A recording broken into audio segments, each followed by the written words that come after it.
আল্লাহ তাআলা বলেন, ইসরাফিল সিংহা ফু দিলে যে ভূমিকম্প হবে বান্দা, সেটা বড়ই ভয়ানক, সেটা সারা পৃথিবী নড়বে একসাথে। তখন কি হবে মানুষের আতঙ্ক? ইয়াউমা তারাউনাহা তাযহালু কুল্লু মুরদিআতিন আম্মা আরদাআত।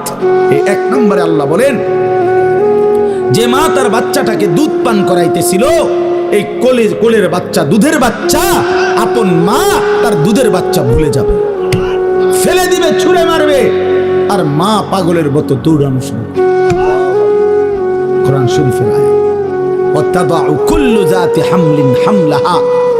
এবং আল্লাহ তাআলা বলেন, যে মায়ের পেটের বাচ্চা 10 মাস পূর্ণ হয়ে গেছে, আগামী 2 ঘন্টা 5 ঘন্টা পরে বাচ্চাটা এমনিতেই প্রসব হইতো, আল্লাহ তাআলা বলেন ইসরাফিলের ফু দিলে জমিন যখন কাঁপতে শুরু করবে, তো এই গর্ভধারিণী মা, গর্ভবতী নারী পাগলের মতো এভাবে ছুটবে, দৌড়বে, নিজের গর্ভের বাচ্চা নিজে নিজেই পড়ে যাবে। ওয়াতারান্নাসা সুকারা, আল্লাহ বলেন মাতালের মতো সমস্ত মানুষগুলো ছুটতে থাকবে। ফাইদা বারিকাল বাসার ওয়া খাসাফাল কামার ওয়া জুমিআ আশ-শামসু ওয়াল কামার। আল্লাহ তাআলা বলে চন্দ্র সূর্য আলোহীন হয়ে যাবে, সূর্য চন্দ্র এক হয়ে যাবে। ওয়া জুমিআ আশ-শামসু ওয়াল কামার ইয়াকুলুল ইনসানু ইয়াওমাইদিন আইনাল মাফার। লোকেরা দৌড়বে আর ছুটবে, মানুষ একে অপরকে জিজ্ঞেস করবে, ভাইয়া পালাবো কোথায়, দাঁড়াবো কোথায়? কোথাও তো স্থির কোনো জায়গা নাই, কোথায় দাঁড়াবো? আল্লাহ তাআলা বলেন কাল্লা লা ওয়াজার, না বান্দা, সেদিন আর কোথাও জায়গা মিলবে না। ইলা রাব্বিকা ইয়াওমাইদিনিল মুস্তাকার, আজকে শুধুই কেবল তোমার আল্লাহর কাছেই আশ্রয় ঠিকানা। এভাবে বহু আয়াত কোরআন কারীমের মধ্যে আল্লাহ তাআলা বর্ণনা করছেন। আমার ভাই, তো এই ইসরাফিলের ফু দিলে গোটা আলমের মৃত্যু হবে, ভূমিকম্প শুরু হবে। তো এই ভূমিকম্প কেন হবে? এই কাঁপতে কাঁপতে সমস্ত কিছু ভাঙ্গা একসাথে, এই সব কিছু আল্লাহর সৃষ্টি, সমস্ত কিছুই জমিনের তলদেশে চলে যাবে। জমিন তখন খালি ফাঁকা, জমিনে তখন কিচ্ছু নাই, কিচ্ছু নেই, একটা সুতা মাটির উপরে থাকবে। এই প্রথমবার ইসরাফিল ফু দিলে সমস্ত কায়নাত, ইনসান, জিন, আল্লাহর সমস্ত সৃষ্টি, মাখলুকাত সব জমিনের তলদেশে চলে যায়। মানুষ ও জিন ও অর্থ সম্পদ, স্বর্ণ রৌপ্য মণি মুক্তা হীরা জহরত সব সব সব একটা কাগজের অস্তিত্ব, সব কিছু, গোটা জমিন ফাঁকা। এভাবে কতদিন আল্লাহ জানে, কতদিন আল্লাহ জানে। হ্যাঁ মা ভাই, এরপরে একটা নির্দিষ্ট সময় পরে আবার আল্লাহ তাআলা ইসরাফিলকে জীবিত করবেন, করে আবার আল্লাহ তাআলা দ্বিতীয়বারের মতো ফু দিতে বলবেন। এই 2 ফুঁয়ের মাঝখানে কতদিন?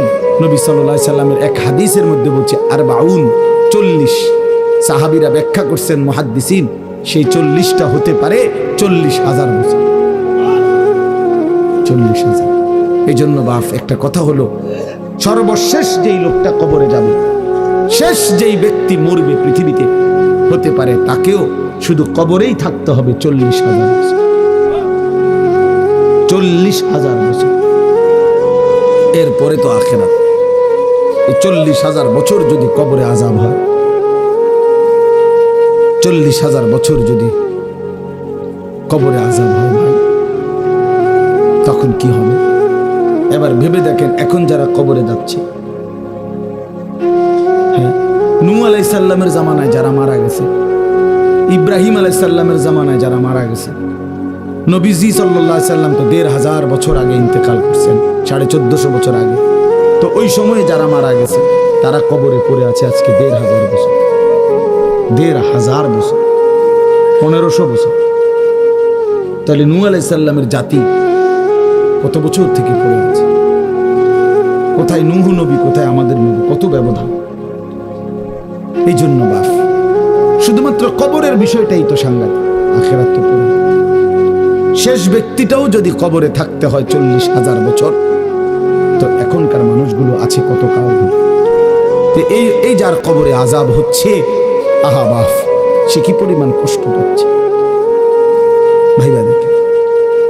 কবরবাসীদের রুহের মাগফিরাত।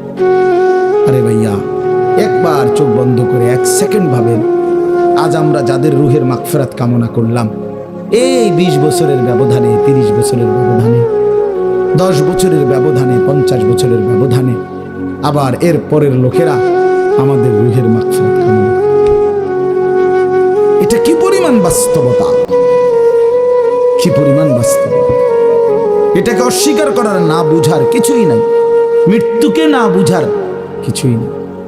কারণ এত বেশি জলজ্জান্ত আল্লাহ তাআলা এটা আমাদের সামনে দেখাইছেন, এত মানুষের মৃত্যু আল্লাহ আমাদের সামনে দেখাইছেন, এটাকে অস্বীকার করার, না বুঝার কিছুই নেই, কিছুই নেই। তো চলেন, এরপরে আল্লাহ তাআলা ইসরাফিলকে আবার জীবিত করবেন। জীবিত করে আল্লাহ তাআলা ইসরাফিল আলাইহিস সালামকে বলবেন, ইসরাফিল আবার তুমি সিংহায় ফু দাও। এইবার যখন সিংহায় ফু দিবে, তখন ইসরাফিল আলাইহিস সালামের এই দ্বিতীয় ফুতে আবার ভূমিকম্প শুরু। আবার কি শুরু হবে? ও মাঝখানে ভাই, ওই ছেলে অপদার্থ, কথা বলো না, হাসাহাসি করো না, কারো কথা বাকি থাকলে, দুষ্টামি বাকি থাকলে উঠে চলে যাও, বাহিরে আলাদা জায়গা আছে। গাফেল সন্তান কোনো কিছুতেই যাকে কোনো আসর করে না। আহা, আপনারা জানেন না, আপনাদের এক এক ছেলের অবস্থা হলো কলিজাটা পাথর হয়ে গেছে, কোনো কিছুই তার কলিজা নাড়ায় না। এত শক্ত জানোয়ার যে খোদার 365 দিনে কোনো দিন ফজরের নামাজ পড়ে না, একদিনও না। মানুষের বাচ্চা এত বড় জানোয়ার হয় কেন? আরে তুই কোন মানুষের বাচ্চা? তুই কোন মার দুধ খাইলি? না ফরমান, কেমনে মানুষ হইল?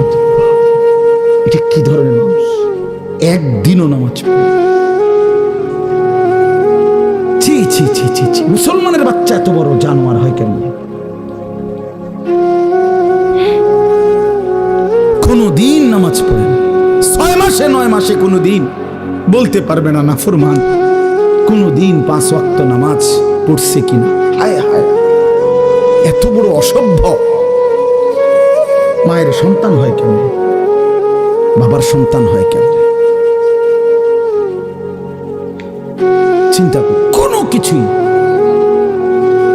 ছেলে পেলেদের হালাত হলে এই পরিমাণ লাগাম ছাড়া, কিসের মা কিসের বাবা, কে তার মা কে তার বাপ, কে কি তার ধর্ম, তার আল্লাহকে, তার রসুলকে, তারে বানাইছে কে, আসছে কোত্থেকে, কেন আসছে, কি করতেছে, কি করছে, কিচ্ছুর খবর, কিচ্ছুর খবর। আসে, হাঁটে, বুট খায়, বন খায়, মোবাইল টিপে, খারাইয়া মতে, বইয়া মতে, বন্ধু বান্ধবদের সাথে আড্ডা দেয়, মেয়ের পিছনে ঘুরে, অসভ্য অশ্লীল কথাবার্তা বলে। এটা কি একটা জিন্দেগি হলো? ভেবে দেখেন। উফ, কোন সুস্থ স্বাভাবিক মানুষ এমন হয়? বলো ভাইয়া, বলো। রাগ করো না বাপ, কে তোমার করে মনে করাই দিবে? কেউ মনে করাই দিবে? হা, বাবা মারও ফিকির শেষ, শুধু টাকা রোজগারের ফিকির। দেশে থাইকা পারো, নইলে বিদেশ গিয়া পারো, কোনো না কোনো ভাবে পয়সা রোজগার করো। টাকা রোজগার করলে মা বাপ খুশি, টাকা রোজগার না করলে না অখুশি। এরপরে ইমান আছে কিনা, ইসলাম আছে কিনা, নামাজ আছে কিনা, কোরআন আছে কিনা, আল্লাহ চিনে কিনা, হালাল হারাম কিনা, জায়েজ না জায়েজ না, এত কিছু আমার দরকার। ফুতুরে জিগায়ও না যে ফুত কামাই যে করতেছ, কি হালাল কামাই করো না হারাম না, এত কিছুর দরকার। টাকা দিতেছে, খাইতেছে, ঘুমাইতেছে, বিল্ডিং করতে আসে, জমি কিনতে আসে, আপেল মালটা খাইতেছে। এক ছেলে আমারে নিজে বলছে, আমি সবার ব্যাপারে বলি না, এক ছেলে আমারে নিজে বলছে, হুজুর আমি একটা দেশের নাম বলছে, যেই দেশে আমার কর্মটা ছিল, চলে আসছে ওই দেশ থেকে।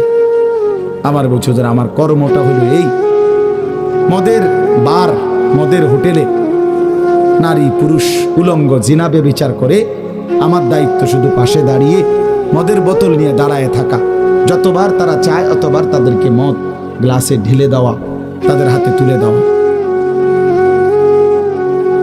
এর বিনিময়ে আমার মাসে বেতন 2 লাখ টাকা।